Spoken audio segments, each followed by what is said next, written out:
नमस्कार दोस्तों, परमार एजुकेशन की यूट्यूब चैनल पे आप सभी लोगों का स्वागत करते हैं। आज बात करेंगे बाल विकास और यहाँ पे सीडीपी के कुछ महत्वपूर्ण टॉप प्रश्नों पे, जो कि आप लोगों के लिए बहुत ही मजेदार होने वाले हैं। और आज के प्रश्न जो होने वाले हैं थोड़े कठिन भी होने वाले हैं, तो याद रखिएगा हर एक प्रश्न आप लोगों के लिए जानना बहुत ही उपयोगी है, क्योंकि प्रश्न कैसे भी आ सकते हैं एग्जाम में, आपके सोच से परे भी आ सकते हैं, आपके सोच के अनुरूप भी आ सकते हैं। तो हर एक प्रश्न कितना महत्वपूर्ण होता है ये एग्जाम में बैठने के बाद पता चलता है। तो आज ये जल्दी से, और जो भाई बहन हमारे चैनल पर नए हैं और अभी तक हमारे चैनल को सब्सक्राइब नहीं किया है, तो क्या करिए, परमार एजुकेशन चैनल को सब्सक्राइब करिए और साथ ही क्या करिए, बेल आइकन का बटन दबा लें, ताकि लाइव आने पर आप लोगों के पास एक नोटिफिकेशन पहुंच जाए। और शेयर कर दीजिए अपने अपने ग्रुपों में, जल्दी से शेयर कर दीजिए ताकि अधिक से अधिक लोग हमारे चैनल से जुड़ सकें।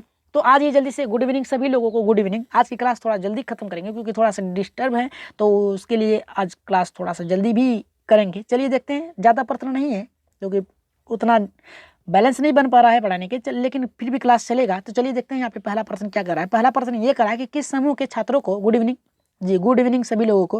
यहाँ पे देखिए पहला ये करा है कि किस समूह के छात्रों को सामाजिक प्रारूप में सामंजस्य बैठाने से में अधिक समस्या होती है। यहाँ पे कह रहा है कि किस समूह के यानी कौन से वर्ग के छात्रों को सामाजिक प्रारूप असमंजस बैठाने में सबसे अधिक समस्या होता है। पहला करा है कि सामान्य रूप से तेज छात्र बाल को, जिसकी बुद्धि लब्धि लगभग हो 130 से एक अधिक हो। दूसरा करा कि औसत दर्जे यानी सामान्य, ठीक है, 100 के लगभग आईक्यू वाले बालकों के। और यहाँ पे तीसरा करा है अधिक प्राकृतिक रूप से तेज 160 से अधिक आईक्यू वाले के। और यहाँ पे कह रहा है कि चौथा कि प्रसिद्ध छात्रों की बुद्धि लब्धि जो आईक्यू है यानी विभिन्न यानी अलग अलग है। तो राइट आंसर यहाँ पे क्या जाएगा हमारा, पहला सही होगा, दूसरा सही होगा, तीसरा होगा या फिर चौथा होगा। देखिए यहाँ पे राइट आंसर जो जाएगा हमारा पहले का, यहाँ पे तीसरे के साथ जाएगा। याद रखिएगा, जब से सबसे तेज जो बुद्धि वाले होते हैं 160 के लगभग जो होते हैं, अधिक प्राकृतिक तेज बुद्धि वाले होते हैं, ये क्या करते हैं, अपने को असमंजस उस स्थितियों में नहीं बैठा पाते हैं जिस के अनुरूप ये इनकी शिक्षा ग्रहण होती है, इनकी बौद्धिक मानसिक शक्तियां विकसित हुई रहती हैं, उसके अनुसार ये अपने समाज में नहीं ढल सकते। तो राइट आंसर यहाँ पे जाएगा, तीसरे के साथ जाएगा। आगे बैठते हैं यहाँ पे दूसरे प्रश्न पे देखते हैं। दूसरा प्रश्न बहुत ही अच्छा है क्योंकि आप लोग इसे पर्यावरण में भी कर चुके हैं और यहाँ पर भी करेंगे। तो यहाँ पे देखिए हमारा दूसरा ये करा है कि किसने शिक्षा को बाल केंद्रित बनाने का प्रयास किया है। किसने, पहला करा है महात्मा गांधी ने, रविंद्रनाथ टैगोर ने, जॉन डीवी ने, जीजूभाई बधेगा ने। तो राइट आंसर यहाँ पे क्या जाएगा, पहला सही होगा, दूसरा सही होगा, तीसरा सही होगा या फिर चौथा होगा। तो राइट आंसर कौन पे आप जा रहे हैं कि यहाँ पे कह रहा है कि किसने कहा है कि किसने बाल शिक्षा को, ठीक है, बाल शिक्षा को बाल केंद्रित बनाने का प्रयास किया है। तो पहला महात्मा गांधी, दूसरा रविंद्रनाथ, तीसरा जॉन डीवी, चौथा करा है जीजूभाई बधेगा। तो देखिए इसका राइट आंसर जो जाएगा यहाँ पे हमारा चौथे के साथ जाएगा, जीजूभाई बधेगा। यहाँ पे महात्मा गांधी ने कहा है कि बालकों को, क्या कहा है कि बालकों को उनकी शिक्षा किस में देनी चाहिए, मातृभाषा में देनी चाहिए, उनको मातृभाषा में शिक्षा देनी चाहिए बालकों को। और यहाँ पे रविंद्रनाथ टैगोर ने राष्ट्रीय गान का प्रयोग यहाँ पे रचना की। और यहाँ पे जॉन डीवी, इन्होंने ही कुछ कहा है। तो राइट आंसर जाएगा यहाँ पे हमारा चौथे के साथ जाएगा। आगे बढ़ते हैं यहाँ पे कोलसनिक के अनुसार अवधारणा का पुनर्गठन क्या है। देखिए कोलसनिक के अनुसार अवधारणा का पुनर्गठन क्या है। पुनर्गठन मतलब होता है दोबारा फिर से शुरू करना। तो व्यवहार, शब्द, विचारधारा, समस्या। तो राइट आंसर यहाँ पे क्या जाएगा, जल्दी से बताइए कि इसका राइट आंसर तीसरे का हमारा क्या होगा। देखिए तीसरे का जो राइट आंसर जाएगा हमारा यहाँ पे विचारधारा के साथ जाएगा। याद रखिएगा कोलसनिक के अनुसार, कोलसनिक ने अपना जो अवधारणा दिया है वो दिया है किस पे है, विचारों पे। यानी आप अपने विचार के द्वारा ही क्या कर सकते हैं, व्यवहार में परिवर्तन कर सकते हैं, शब्द को प्रयोग कर सकते हैं, समस्याओं को सुलझा सकते हैं। जब तक आप विचार नहीं करेंगे, यानी विचार करेंगे तो आप में तर्क करने का एक कौशल विकसित होगा और तर्क के आधार पर क्या करेंगे, अपनी समस्याओं को क्या करेंगे, सॉल्व कर सकते हैं। ठीक है, तो राइट आंसर यहाँ पे जाएगा, तीसरे के साथ जाएगा। आगे बढ़ते हैं यहाँ पे, और एक बार जरूर कहेंगे आप लोग कि लाइक कर दीजिए। ठीक है, एक बार लाइक कर दीजिए, सभी लोगों से निवेदन है, एक बार लाइक कर दीजिए, उसे भी डिस्टर्बिंग है। चलिए देखते हैं यहाँ पे चौथा क्या कर रहा है कि निम्न स्थितियों में से कौन सा समायोजन को बढ़ावा देती है। यहाँ पे देखिए निम्न स्थितियों में से कौन सा समायोजन को बढ़ावा देती है, तीव्र उत्सुकता, अपराध का यहाँ पे जुनूनी विचार, बीमारी का डर, और यहाँ पे कह रहा है कि न्यूरोटिक भय और चिंता से मुक्त। तो राइट आंसर यहाँ पे क्या जाएगा हमारा चौथे का, जी जल्दी से बताइए कि यहाँ पे समायोजन को बढ़ावा देती है कौन सी स्थिति को। तो राइट आंसर क्या जाएगा, जब आप उत्सुकता होते हैं तीव्र, तब आपको उत्सुकता यहाँ पे असमंजस, यहाँ पे समायोजन करने का होता है। नहीं, जब उत्सुकता होती है किसी कार्य को करने की चेष्टा होती है, करने की चेष्टा होती है, ठीक है। और जब आपकी जरूरी कार्य होगा तो आप समायोजन नहीं कर सकते, परिस्थितियों के अनुसार नहीं होंगे, परिस्थितियों के विपरीत भागेंगे। और बीमारी का डर होगा तो आज असमंजस बैठा सकते हैं, आप में डर हो जाएगा, क्या होगा, डर होगा। और यहाँ पे निरोटिक भय, चिंता से मुक्त, जब आप चिंता से मुक्त रहेंगे तब आप अगले स्थिति में ढल सकते हैं अपने आप को, ठीक है। तो राइट आंसर यहाँ पे जो गया था हमारा, यहाँ पे चौथे के साथ गया था। आगे बढ़ते हैं यहाँ पे पांचवें प्रश्न पे देखते हैं। पांचवा हमारा यहाँ पे क्या करा है, देखिए पांचवा ये करा है कि नैतिक सोच हेतु कोहलबर्ग संरक्षण स्तर की आयु क्या है। नैतिक सोच सामाजिक स्थितियों में किस प्रकार से ढलना है, किस प्रकार से समाज में रहना है, ये नैतिक सोच के अनुसार आता है, ठीक है। कहाँ गलत कार्य करना है, कहाँ सही कार्य करना है, ये संरक्षण यानी आयु कितनी है। तो पहला करा है कि 0 से 9 वर्ष, दूसरा करा है कि 9 से 15 वर्ष, और तीसरा करा है कि 15 से यहाँ पे 21 वर्ष, और चौथा करा है कि समवयस्क, यहाँ पे वयस्क जो है, वयस्क के बारे में कहा है कि 10 से 15% वयस्क इस स्तर तक पहुंच पाते हैं, ठीक है। यानी क्या करा है, कोहलबर्ग संरक्षण के स्तर तक केवल 10 से 15% वयस्क ही पहुंच पाते हैं, अपने आप को नैतिक सोच के कोहलबर्ग के अनुसार ढाल सकते हैं। तो राइट आंसर यहाँ पे क्या जाएगा, जल्दी से बताइए कि पांचवें का राइट आंसर जाएगा जी, यहाँ पे नैतिक वर्ष के यहाँ पे जाएगा, कोहलबर्ग के नैतिक सोच के संरक्षण के आधार पे जाएगा 9 से 15 वर्ष, ठीक है। आप लोगों ने तत्परता का नियम यहाँ तक कोहलबर्ग के आप लोगों ने यहाँ पे पढ़ा, जो भी आप स्तर पढ़ चुके हैं कोहलबर्ग के, उससे आप लोगों को कम से कम यहाँ पे 2 नंबर मिलेंगे पेपर में। याद रखिएगा, कोहलबर्ग, जीन पियाजे और यहाँ पे वाइगोस्की, इनसे मिला के आप लोगों को 4 नंबर मिलेंगे। कितने मिलेंगे, 4 नंबर मिलेंगे, जो कि आपको छोड़ना नहीं चाहिए। हो सकता है अगली क्लास आप लोगों को कोहलबर्ग नैतिक विकास के स्तर, कोहलबर्ग, जीन पियाजे और वाइगोस्की पे एक क्लास चलेगी केवल उन्हीं लोगों पे। तो चलिए देखते हैं यहाँ पे छठा क्या करा कि शैक्षणिक मनोविज्ञान, ठीक है। शैक्षणिक मनोविज्ञान और मनोविज्ञान की वह शाखा है जो शिक्षण और अधिगम से संबंधित है। यह कथन किसके द्वारा दिया गया है, वुडवर्थ के द्वारा दिया गया है, स्किनर के द्वारा दिया गया है, सिम्पसन के द्वारा दिया गया है, पावलोव के द्वारा दिया गया है। तो छठे का राइट आंसर हमारा क्या जाएगा, जल्दी से बताइए कि छठे का राइट आंसर होगा।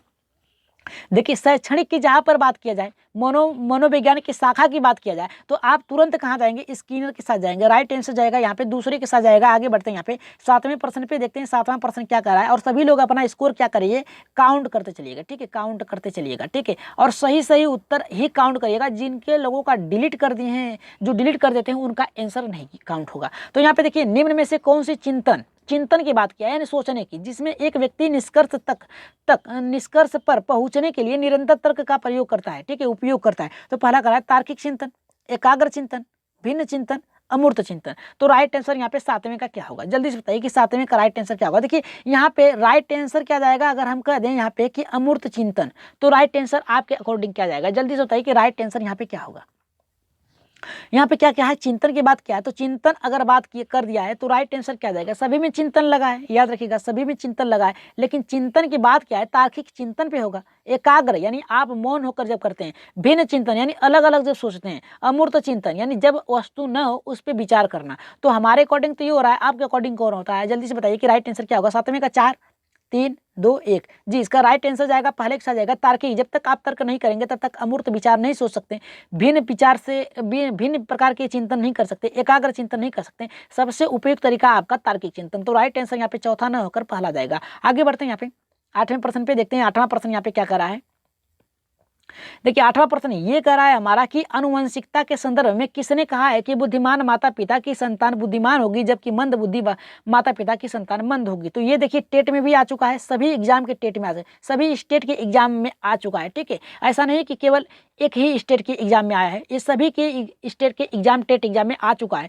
तो राइट आंसर यहाँ पे क्या जाएगा, जल्दी से बताइए कि पहला पीटरसन ने कहा है, गोडार्ड ने कहा है, या फिर यहाँ पे डगलवेल ने कहा, या फिर एक और दो, दोनों ने, दो लोगों ने मत दिया है, या फिर यहाँ पे केवल एक लोगों ने मत दिया है। अगर यहाँ पे देखिए ये पीटरसन और यहाँ पे डगलर नहीं है तो हमारा राइट आंसर जाएगा दूसरे के साथ जाएगा, क्योंकि दो लोगों ने मत नहीं दिया। जब भी देगा कोई तो एक देगा। ऐसे प्रश्न आए तो आप लोग जहाँ पे दो लोगों का मत मानने के लिए कहा तो वो आप गलत कर दीजिएगा। राइट आंसर यहाँ पे जो बचेगा वही आपका होगा। राइट आंसर गोडार्ड है, ठीक है। राइट आंसर यहाँ पे दूसरे के साथ जाएगा। आगे बढ़ते हैं, ये प्रश्न आप लोग गलत मत करिएगा, देखते हैं कितने लोगों का सही होता है। ये देखिए प्रश्न आप लोग के एक बार आ चुका है एग्जाम में, तो इसे गलत मत करिएगा। अंतर्मुखता बहुमुखता व्यक्तित्व का लक्षण निम्न के द्वारा प्रदर्शित होता है। पहला करा है कि हंस आइसेन के, और दूसरा करा है आरबी कैटल, तीसरा करा है कि गार्डन और अल्पोर्ट, और चौथा करा है कि यहाँ पे कार्ल्स रोजर्स। तो राइट आंसर यहाँ पे 9वें का हमारा क्या जाएगा, जल्दी से बताइए कि 9वें का राइट आंसर हमारा क्या होगा। पहला होगा, दूसरा होगा, तीसरा होगा, चौथा होगा। यहाँ पे अंतर्मुखता का मतलब ये होता है कि जो अपनी बातों को छुपा लेता है,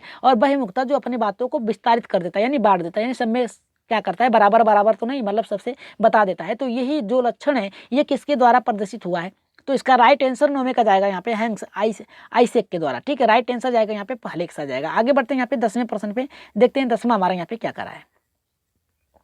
10वां यह कराए, निम्नलिखित में से किस प्रश्न द्वारा सृजनात्मक चिंतन को सर्वाधिक अच्छे ढंग से अनुमानित किया जा सकता है। तो पहला करा कि क्या आप इसका उत्तर जान सकते हैं, दूसरा करा कि इसे कितने भिन्न तरीकों से हल किया जा सकता है, और तीसरा करा कि इसे कौन बता सकता है, और चौथा करा कि सही उत्तर बताइए। तो राइट आंसर यहाँ पे 10वें का हमारा क्या जाएगा जी, राइट आंसर यहाँ पे कौन सा जाएगा, तो राइट आंसर जो जाएगा यहाँ पे दूसरे के साथ जाएगा, याद रखिएगा दूसरे। लेकिन कितने लोगों ने अगली बार जो क्लास चलाई गई थी उसमें सही उत्तर बताइए, ठीक, ये नहीं होगा। यहाँ पे कहा है कि द्वारा सृजनात्मक चिंतन सर्वाधिक, ठीक है, सृजनात्मक ढंग से, ठीक है, तो यहाँ पे राइट आंसर जाएगा यहाँ पे दूसरे के साथ जाएगा। आगे बढ़ते हैं यहाँ पे 11वें प्रश्न पे, देखते हैं 11 का हमारा यहाँ पे क्या करा है। 11 का ये करा है कि गार्डनर के अनुसार किस प्रकार की बुद्धिमत्ता व्यक्ति को उच्च स्तरीय शारीरिक चालान नियंत्रण तथा अभिव्यक्ति का उपयोग करने के योग्य बनाती है। पहला करा है कि इंट्रापर्सनल भाषा, यहाँ पे करा है कि यहाँ पे करा है इंटरपर्सनल, और यहाँ पे करा है कि शारीरिक गतिविधियाँ। इंटरपर्सनल मतलब होता है खुद से, ठीक है, यहाँ पे ट्रांसपर्सनल मतलब होता है दूसरे के द्वारा भाषा, यानी जो भाषा आपका विकास हुआ है, ठीक है, और यहाँ पे करा है शारीरिक गतिशीलता। तो राइट आंसर यहाँ पे 11 का हमारा क्या जाएगा, देखिए 11 का राइट आंसर जाएगा शारीरिक गतिशील का साथ जाएगा, गतिशीलता, ठीक है, राइट आंसर यहाँ पे जाएगा हमारा यहाँ पे चौथे के साथ जाएगा। आगे बढ़ते हैं यहाँ पे 12वें प्रश्न पे, देखते हैं 12 का हमारा क्या कर रहा है। और बता दें कि जो लोग इसमें लाइव देख रहे हैं सभी लोग क्या करिए, एक बार लाइक कर दीजिए, ठीक है, एक बार लाइक कर दीजिए और शेयर लास्ट में कर दीजिएगा, ठीक है, सभी लोग एक बार शेयर करिएगा, और जो लोग नए हैं सब्सक्राइब जरूर करिएगा। और कल की क्लास आप लोगों की RTE पे चलेगी, याद रखिएगा RTE 2009 पे चलेगी प्रश्न, और वहाँ से आप लोगों को पता है कि 6 नंबर मिलते हैं। RTE से सभी प्रश्नों में मिला दिया जाए, सभी प्रश्नों में 5 सब्जेक्ट में आप लोगों को मिला के 6 नंबर मिलते हैं।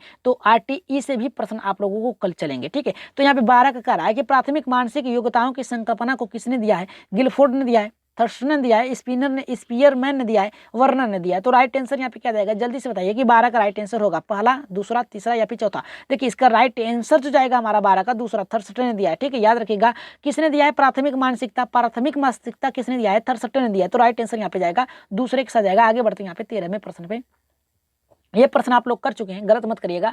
कह रहा है हमारा यहाँ पे, देखिए कह रहा है कि रूही हमेशा समस्या के एकाग्र एकाधिक संसाधनों के बारे में सोचती है, इसमें से काफी संसाधन मौलिक होते हैं, रूही किन गुणों के प्रदर्शन कर रही है। तो पहला करा है सृजनात्मक विचार, दूसरा अभिसारिक विचारक, और यहाँ पे तीसरा करा कि अन्वय विचारक, और चौथा करा कि आत्म केंद्रित विचारक। तो राइट आंसर यहाँ पे क्या जाएगा, जल्दी से बताइए कि 13 का राइट आंसर क्या होगा। यहाँ पे कह रहा है कि रूही हमेशा एकाधिक यानी एक से अधिक संसाधनों के बारे में सोचती है, यानी अलग अलग बातों पे सोचती है, यानी एक तथ्य पे ही नहीं सोचती है, बार बार अलग अलग तथ्य पे क्या करती है वो चिंतन करती है, ठीक है, चिंतन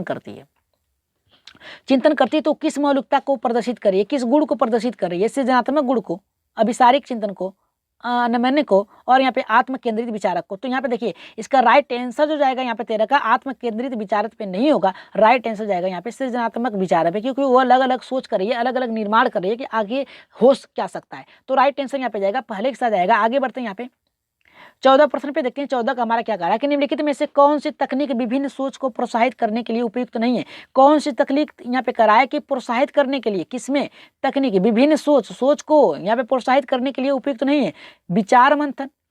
दूसरा हमारा यहाँ पे कह रहा है देखिए कि एक पत्रिका रखना, मन चित्रण करना, और यहाँ पे करा है कि यहाँ पे चौथा हमारा करा है कि किसी विशेष प्रकार विषय पर संक्षेप लिखना। तो राइट आंसर यहाँ पे क्या जाएगा, कौन सी सोच विस्तारित करने के लिए, प्रोत्साहित करने के लिए उपयुक्त नहीं है, क्या नहीं है। पहला करा है कि विचार मंथन, दूसरा करा है कि एक पत्रिका रखना, तीसरा करा है कि मन का चित्रण करना, चौथा करा है कि किसी विशेष विषय पर संक्षेप लिखना। तो राइट आंसर यहाँ पे 14 का हमारा क्या जाएगा, देखिए राइट आंसर जो जाएगा यहाँ पे देखिए पहला होगा, दूसरा होगा, तीसरा होगा, चौथा यहाँ पे हमारा नहीं होगा। राइट आंसर जाएगा चौथा, ठीक है, किसी विशेष पर विशेष संक्षेप लिखना। किसी विषय पर अगर कोई विषय आपको दे दिया जाए उसी पे लिखे रहे हैं तो आप उस पर विचार को प्रोत्साहित नहीं कर सकते हैं, ठीक है। जब मन का चित्रण, यानी मन का चित्रण मतलब तार्किक सोच, ठीक है, यहाँ पर भी तार्किक सोच है, एक पत्रिका रखना, ठीक है, और यहाँ पे देखिए मंथन करना, तभी विचार करेंगे। ये सभी क्या किस पे जा रहे हैं, विचार पर जा रहे हैं, ठीक है, विचार पे जा रहे हैं, सोच पे जा रहे हैं, किस पे जा रहे हैं, सोच पर निर्भर करते हैं। तो राइट आंसर जाएगा चौथे के साथ जाएगा। आगे बढ़ते हैं 15वें प्रश्न पे, देखते हैं 15 का हमारे यहाँ पे क्या करा है और कितने लोगों का ये सही होता है। कि करा है कि मेटाक्सिन, यहाँ पे करा है कि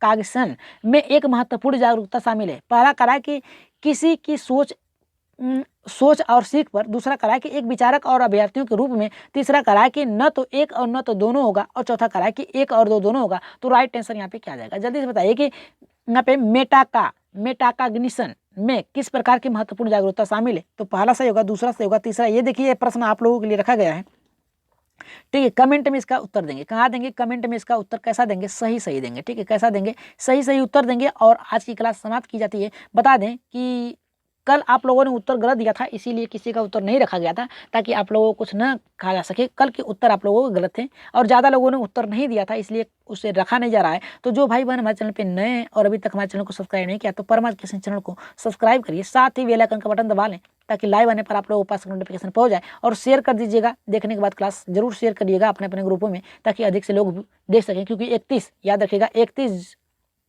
जनवरी को, ठीक है, एक आप लोगों का एग्जाम है, उसे बहुत ही अच्छे तरीके से सॉल्व करिएगा। वो शाम का है ना, इसके बीच के क्या जानूँ कुछ ना जानूँ, एक याद रखिएगा। अगर जानना है आप लोगों को तो 31 जनवरी जानिए, ठीक है। 31 जनवरी जानिए, और इसके बीच के कुछ मत जानिए, ठीक है। सब धोखा मोखा है। चलिए देखते हैं, आगे बढ़ते हैं। यहाँ पे बता दें कि उत्तर नीचे यहाँ पे दिया गया है, ठीक है। उत्तर नीचे यहाँ पे दिया गया है, लेकिन 15वें का उत्तर आप लोग बताइएगा कि 15वें का उत्तर क्या होगा। और साथ में क्या करिएगा, सब्सक्राइब जरूर कर लीजिएगा जो लोग नए हैं, ठीक है। बेल आइकन भी दबा लीजिएगा। तो आज के प्रश्न आप लोगों को कैसे लगे, एक बार कमेंट बॉक्स में आप लोग उत्तर जरूर दीजिएगा, ठीक है। और याद रखिएगा 31 जनवरी, ठीक है। 31 जनवरी आप लोगों का फाइनल डिसीजन होगा। उसी दिन देखते हैं कितनी आप लोग तैयारी किए हैं। तो आज के लिए इतना ही, धन्यवाद, गुड नाइट।